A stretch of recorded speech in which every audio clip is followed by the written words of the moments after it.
Hi, Bob. Hi, Dad. Great to see you. Hello. Hello. Nice to have you here. I'd like to speak to you about the risks which can come from our everyday tools. You have an example which you can learn from. Yes. When preparing steel structures before painting, a colleague was using an angle grinder. Suddenly, the grinding disc shattered and flew towards the colleague's head.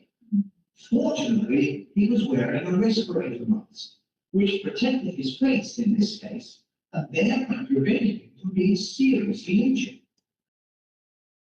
Okay, but how can we prevent such a case? After all, we work with grinders every day. When processing steel structures and chemicals with grinders, we always have to be aware of the risk that something will break or come loose. We must also ensure that the tools we use are always in a faultless condition and are used correctly. Even though we have periodic routine inspections of these tools, there is a clear requirement to always perform a thorough self-inspection of the tool, ensuring no defects or other abnormalities before starting the work. After this incident, a best practice instruction for such operations has been established to prevent this from happening again. In this case, the employee performing the work was less experienced.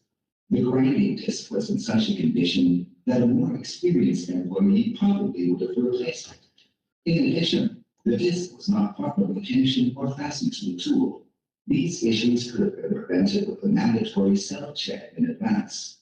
One important learning from the incident is to ensure that our best practice instructions always are used when performing the last-minute risk assessment.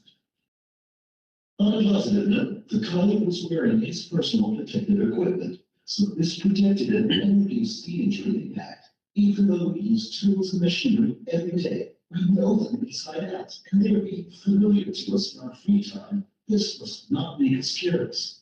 We have to keep them in fully usable condition to prevent unnecessary accidents like this one. Thanks for your time. Stay safe.